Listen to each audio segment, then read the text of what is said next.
Começaremos agora o Gênesis 9. E aí, estão preparados para continuarmos nossa jornada? Lembre que ao todo são 50 capítulos, né? Então vamos lá. Uma das primeiras coisas importantes no Gênesis 9 é a liberdade alimentar que foi dada a Noé e os seus descendentes. Para vocês entenderem isso, eu quero que leiam junto comigo o versículo 3. Ele diz o seguinte: tudo que vive e se move lhe servirá de alimento. Assim como deu os vegetais, agora lhe dou todas as coisas. É em virtude desse versículo que a corrente bíblica majoritária adota a teoria do vegetarianismo, né? Eles dizem que antes de Noé o povo era vegetariano, mas foi só a partir do Gênesis 9 que a alimentação carnívora foi formalmente liberada. É claro que isso é discutível, né? Abel, filho de Adão e Eva, por exemplo, era produtor de ovelhas. E por isso que uma das correntes contraditórias não concordam com esse pensamento. Eles alegam que não havia sentido criar ovelhas se não fosse para se alimentar. Porém existe um detalhe, né? Convenhamos que a ovinocultura não serve só para corte. Ela serve para outros dois objetivos, que é a produção de leite e extração de lã. Tá? Mas na Bíblia, é igual eu falei para vocês, existem várias coisas e teorias diferentes. Ok?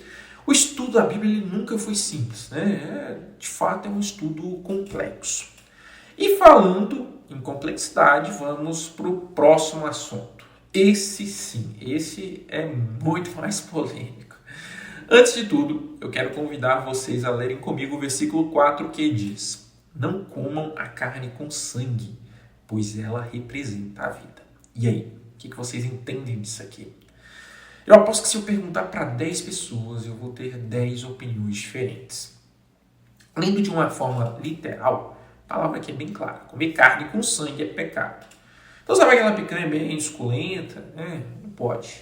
Sabe aquela fraldinha mal passada, que chega a derreter na boca? Também não pode. Aquela coxinha de frango no ponto? Também não. Só eu estou falando isso brincando, viu, gente? Quem sou eu para dizer o que é certo e o que é errado? Sou ninguém, né? Só estou aqui dando a minha opinião, né? Para que possamos abrir aí uma discussão sobre a Bíblia.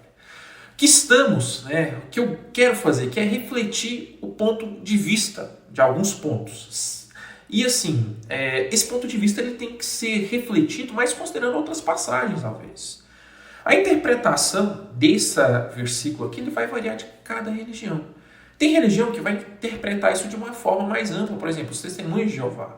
Eles, com base nesse versículo, para vocês terem ideia, eles recusam até mesmo a transfusão de sangue, pois eles entendem que seria o equivalente a comer sangue. Porém, outras religiões vão interpretar de forma diferente. Seria o caso a Igreja Católica e a Igreja Evangélica. Essas duas religiões, por terem uma pegada mais voltada para o Novo Testamento, desconsideram a literalidade do versículo 4 do Gênesis 9.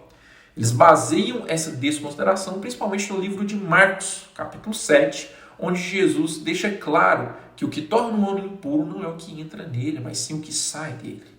Ou seja, não é o que o ser humano come, mas o que o ser humano diz, o que o ser humano expressa.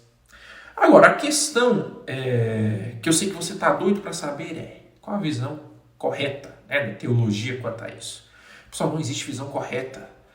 Essa é a resposta. A teologia é como qualquer outra ciência, não consegue dar resposta para tudo. Eu gosto muito de fazer uma analogia com o direito. Não sei se alguém que está vendo esse vídeo é formado em direito, mas tenho certeza que vocês vão entender o que eu quero falar.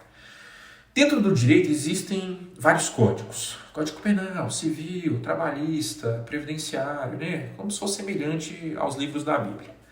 E todas essas leis do direito foram criadas pelo homem, principalmente através dos nossos políticos do poder legislativo. Quando eu falo legislativo, eu me refiro ao Congresso, Senado, essas coisas. E o que eu te pergunto é o seguinte: vocês acham que essas leis, quando criadas, são totalmente objetivas, transparentes e claras? Eu acho que não. Toda lei tem a sua subjetividade, ainda mais quando é uma lei interpretada pelo homem. Aí eu te pergunto, como é que os advogados iriam trabalhar se não existisse essa subjetividade nas leis, dos homens, Mas brincadeira à parte, o que eu quero que vocês entendam é o seguinte: a subjetividade, ela existe não é porque o Congresso, ao elaborar as leis, quiseram criar assim. É porque a subjetividade é algo inerente a qualquer palavra escrita ou interpretada pelo homem. Tá? É por isso que dentro do direito existem as doutrinas que estudam a lei e tentam interpretá-las. Só depois dessa interpretação que essas leis são de fato aplicadas.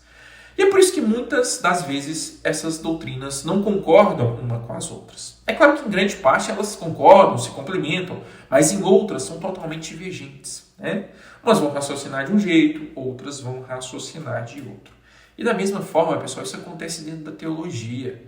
Por mais que a Bíblia seja criada por Deus, ela é interpretada pelo homem. Né? Tem teólogos que vão interpretar de uma forma, mas tem teólogos que interpretam de outra. Qual interpretação você vai adotar? Isso não cabe a mim, isso cabe a você. Deus lhe deu uma graça, sabe qual é? O livre-arbítrio. Então use-o com sabedoria. E uma coisa que eu carrego comigo é o seguinte: para muitas coisas na vida não existe o que é certo e o que é errado. Existe aquilo que se adota melhor ao seu modo de pensar, a sua cultura, a sua realidade. Né, o que você prega de bem, né, o sentimento amplo comunitário que você tem com aquilo ali. Bom? Continuando no capítulo 9, existe uma passagem muito bonita na Bíblia, que é o acordo que Deus faz com Noé. Na verdade não é um acordo, é uma promessa. Né? Deus chama Noé e fala assim: olha, Noé, quero fazer uma aliança com você agora. Eu sei que o dilúvio foi algo muito catastrófico e que com certeza marcaram você e sua família. E é por isso que agora, nesse momento, eu vou fazer um acordo com você.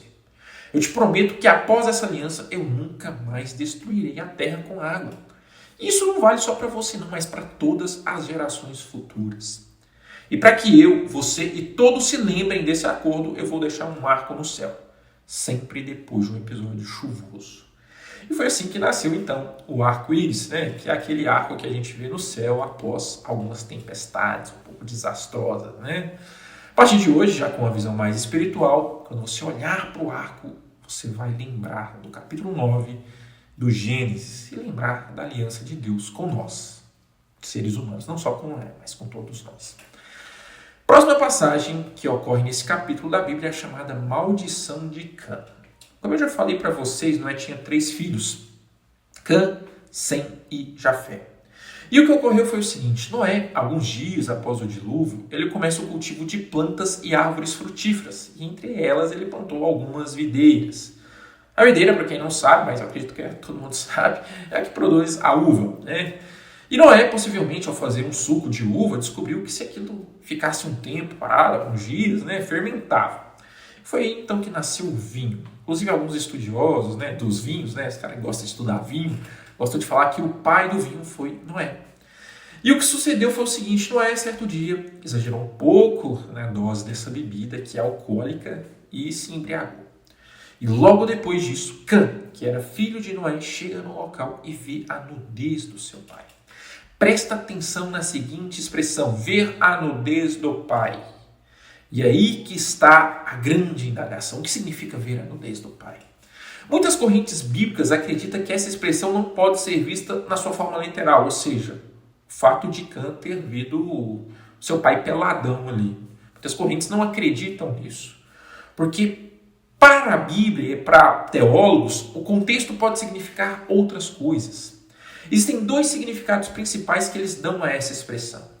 O primeiro diz que ver a nudez do pai significa fazer sexo com a pessoa, ou seja, nessa visão, Cã teria tido relações homossexuais com Noé. O segundo significado, ele se embasa principalmente no Levítico 20:11. Lá nesse versículo, ele diz o seguinte: o homem que se deitar com a mulher do seu pai terá descoberto a sua nudez. Então, nesse contexto, descobrir a nudez é o mesmo que ter relações sexuais com a esposa do pai, ou seja, a própria mãe de Cã. Né? Então, esses são os principais significados da expressão. E o que aconteceu em seguida foi que Noé se revoltou com a situação e condenou os descendentes de Canaã, que era um dos filhos de Cã, à escravidão. E aí surgem mais algumas dúvidas. Por que Canaã foi a única descendência de Cã condenada? Quem eram, né, os descendentes de Canaã? Muita calma nessa hora, porque é complicado mesmo, tá? Primeira dúvida, apesar de polêmica, ela é muito pertinente. Pensa para vocês verem. Se Cã tinha 4 filhos, citados na Bíblia, que eram Cuxi, Misraim, Put e Canaã, por que só a descendência de Canaã foi amaldiçoada? Intrigante, não é? O problema é que a Bíblia não nos traz essa resposta de uma forma explícita. Existem algumas suposições, como sempre. Uma delas é que talvez Canaã tenha participado do ato vergonhoso junto com seu pai, né, Cã, e por isso foi a única que sofreu essa maldição. Isso está explícito na Bíblia? Não, não está. Mas é uma consideração que alguns teóricos fazem. Já a pergunta relacionada a quem eram os descendentes de Canaã, ela é mais tranquila de ser respondida. Segundo a Bíblia, Canaã é o berço de cerca de 12 nações, que, por sinal, são citadas várias vezes durante o Antigo Testamento. Não vou falar todas, tá? É por isso que eu nem lembro de todas, vou falar algumas. As principais eram cananeus, hititas, jebuseus, amoritas, girgazeus, heveus e arqueus. Foram essas nações que foram amaldiçoadas por Noé. Ok? Então terminamos aqui o capítulo 9 e te vejo no próximo vídeo.